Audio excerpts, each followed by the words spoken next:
Hi guys, so today we're going to talk about nationalism in the World War II. So, what exactly is nationalism? Nationalism is basically an ideology where one's own state is superior than the other, that the individual's loyalty to their nation state is stronger than all other interests. And why is nationalism so important? First, nationalism is best seen in the patriotism of most people in the United States, the United Kingdom, or France. In these countries, almost everyone believes that the state is legitimate and supports it often without question. In countries that still have a draft, virtually everyone agrees to put on a uniform if conscripted. So basically, if you have a strong sense of nationalism, you will not question whatever your country asks you to do as long as it's for your homeland. So what are the aims of nationalism? Basically, nationalism aims to maintain sovereignty over one's homeland. So how did nationalism affect World War II? Basically, World War II is a war between the Allies, the United Nations, and the Axis alliance, which consists of Rome, Berlin, and Tokyo. What happened? There were massive massacres, genocides, and that was like the infamous Holocaust by the Nazis. And there was like an armed race for nuclear weapons, and countries just kind of had this strategic bombing where they just dropped bombs all over the world. Causes of World War II. Okay, we all know that the Germans were the ones to blame for World War II for the Nazi aggression, but there were like many other factors like the Treaty of Versailles, the failure of the League of Nations, aggression of Japan, aggression of Italy, aggression of the Nazis, and the policy of appeasement. So, what did the Treaty of Versailles do to the Germans? The Germans had to take full blame of the war, which is also known as the War Guilt Clause. They lost 13% of their land. They had to undergo military restrictions where conscription was banned, and massive decrease was seen in their navy and army size. They had to pay enormous amounts of reparations, which in total I think it's about 6,600 million euros, and that's too much for a post-war country to pay, where they had to repair their own infrastructure and everything. And the most important thing was that they were absent from negotiations of the Treaty of Versailles. So, because of this, the Germans were angry. And what's wrong with being a German, right? Just because I'm a German, I have to take blame of the World War I, something which is not completely my fault. So, this created a very strong sense of nationalism in them, where they became like super patriotic and they wanted Germany to be great again. Like Hitler just basically told them the exact thing that they wanted to hear. Right, so now that we have a background of what nationalism actually is and we know about World War II, I'm going to try and put together how nationalism had an effect on the start of World War II. Right, so we know that the Treaty of Versailles at the end of World War I, it punished the Germans really badly. They got land taken away from them, they had to take full blame for the war, and obviously they had to pay for reparations, which really destroyed their economy.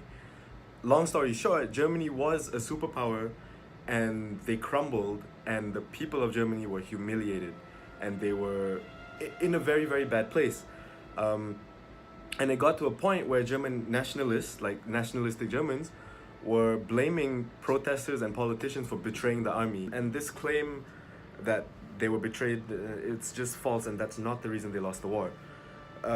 In any case, this economic disparity and this absolute destruction of Germany became an embarrassment, and it was completely humiliating for Germans at the time. And this humiliation became an obsession for Hitler, who in the end, at the start of his campaign or his election campaign, it became an obsession for him, and as a result, he pinned the blame for the loss of the war on all the Jews. And the Jews were an easy scapegoat because at the time, the majority of Germany was already anti-Semitic. And the reason they were majority anti-Semitic was because the Jews were a minority who were economically superior to the majority Germans. And that's just a fact, a sad fact that the Germans could not accept, unfortunately. So yeah, Hitler used the Jews because they were an easy scapegoat and pinned the blame on all of them.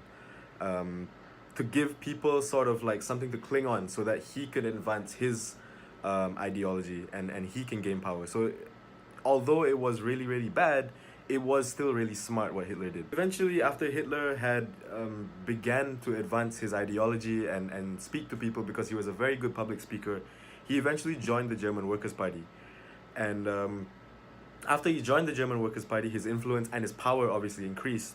And by 1929, during the Great Depression, this was seen as the last straw for Germans because they had been in economic disparity for so long. And again, like I said from the start, they were embarrassed. So this 1929 Great Depression was the last straw for them. Hitler capitalized on the Great Depression as a way to give promises to his supporters and the people that he can make Germany great again. And after the Great Depression began, he slowly began advancing his powers and building up the German army. And eventually, by 1934, when General von Hindenburg died, he took over. He was in the best position to take over because he had already been gaining power and influence. So in 1934, he took over and became the Chancellor of Germany. Now we can see that Hitler used a very bad period of time. You know, they had just lost the war, the Treaty of Versailles, really bad punishment. He used this really bad time to build a sense of nationalism in the people so that they would support him and he would gain power and eventually take over Rhineland, take over Austria, take over Sudetenland, and eventually Poland, and build Germany's army to the point where the French and the Americans couldn't stop them. So yeah, he used nationalism and national pride as a way of saying, look, we were once a great country, we're really low now, and let's make Germany great again, which is very similar to what Trump is doing now, hence why people compare Trump to Hitler. The theory or the concept that we're trying to use here to compare the similarities is nationalism and realism. Now, the theory of nationalism isn't exactly a theory; it's more of a phenomenon. It can be seen, it can be visualized, whereas realism is just a way of explaining how states react and how states interact with each other. But they are still very similar in that nationalism prioritizes the state and self-interest and survival of the state.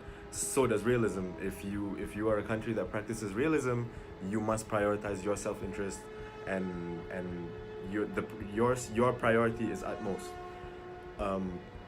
So yeah, and the difference is obviously that nationalism is more of a phenomenon, whereas realism is just a way of explaining things. I want to try and look at realism and how it's related to nationalism again.